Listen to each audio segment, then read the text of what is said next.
네, 일단 코어 아시아 유랑이님께서 질문 주셨는데요. 8,500원에 5% 가지고 계십니다.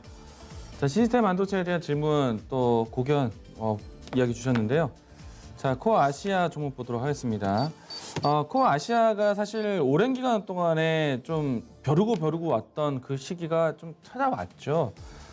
사실 남들이 좀 진입하지 않았던 사업부를 가지고 있었는데 이 사업부가 이제 좀 빛을 보기 시작을 했습니다. 어떤 사업부냐면은 나노 공정에 필요한 이 설계 사업을 하고 있었는데 이제 이 삼성전자가 나노 공정에 대한 파운드리에 대한 경쟁 선언을 했죠. TSMC와 함께 협력을 하기 위해, TSMC와 경쟁을 하기 위해서. 그래서 최근에 와서도 이 삼성전자와 이 파운드리 사업에 대한 협력사로 이 코어 아시아가 선정되기도 했었는데, 저는 이제 곧 빛을 볼 것이다라고 생각을 합니다. 그래서 좀 관심거에서 두어서 보셔도 괜찮다라는 생각이 드는데, 가치적인 성과는 조금 더 시간이 필요하지 않을까. 이제 막 코어 아시아에 대한 역량에 대한 평가가 이루어질 것이기 때문에 저는 좀 더 지켜봐야 되지 않을까라는 생각을 합니다. 지금은 이제 이 사업의 주축은 삼성전자가 어떤 생산 라인 공정을 통해서 진행을 하고 또 설계에 대한 부분들은 향후에 좀 더 이 협력사에 대한 거리를 더 넓힐 것으로 보여지는데 일단 삼성전자 안에서 다 해결하겠죠. 뭐 협력사에 대한 도움을 받기보다는 말 그대로 협력사는 기술 협력에 대한 부분들만 공유하는 정도일 것이니 지금은 그 기술 협력에 대한 부분들이 생산 라인에 대한 부분들까지 진행되는 것은 좀 시간이 걸리지 않을까 예상을 하고 있고요.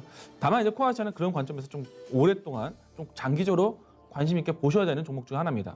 다만 지금은 조금 이른 감은 좀 있어요. 그래서 주가에 대한 평가는 좀 더 지켜보자라는 생각이고요. 이제 주가를 보시게 되면은 지금 오랜 기간 동안에 박스권 형태로 진행했었던 위치까지는 올라왔습니다.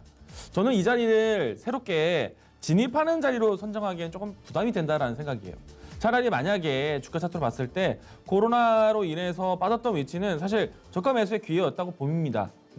대부분의 종목들이 그랬었죠. 그런데 지금은 이제 어느 밴드 위상까지 올라왔다라면은 다시 한번 밴드 대응이 필요해요. 근데 지금 보시게 되면은 그동안에 항상 지난해에 익숙했었던 상단에 올라와 있어요. 추가적인 상승에 대한 부분들은 수급이 좀 더 개선이 되면은 진행될 것으로 보여지는데 저는 이 라인대에서 공격적으로 들어가기엔 좀 부담이 될 것 같습니다. 차라리 이 밴드의 하단에 있을 때 접근했다라면 좀 잠재력을 보고 투자에 대한 가치를 좀 높였을 텐데 지금은 밴드 상단에 올라와 있는 상태예요. 그래서 밴드를 넘어가면서 수급이 급증한다라면은 아마 레벨업이 될 수도 있겠지만은 그것을 예측하고 지금 자리에 들어가기엔 좀 부담이 된다고 봅니다. 그래서 지금은 대응은 매수하신 가격대에서 주가 대응, 단기적으로 짧게 대응하시고요. 돌파 여부를 보시고 돌파하지 못한다라면은 다시 하단으로 내려와서 하단에서 보셔야 됩니다. 돌파한다라면은 만 원 선에 대한 돌파 이루어졌을 때 거래량이 급증할 거예요. 그 급증하지 않는다면은 저는 다시 재차 내려올 가능성이 크다. 이제는 종목에 대한 잠재력을 믿고 가는 자리이기 때문에 타이밍을 잡는 기술이 필요하다고 봐요. 그래서 지금은 사실 이 위치에서는 접근하는 건 좀 부담스럽고 하단에 내려왔을 때 가격적으로 했을 때는 6,000원 선 그리고 올라왔을 때는 8,700원 라인 때는 9,000원 라인 때는 항상 익숙한 매도 자리다라는 거 보시고요.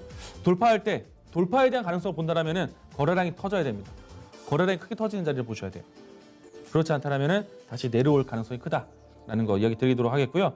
전략은 짧게 보시기 바랍니다. 손절 라인 때 매수가, 그 돌파 라인 때는 9,000원 돌파할 때 거래량 터지는지 같이 보시길 바라겠습니다.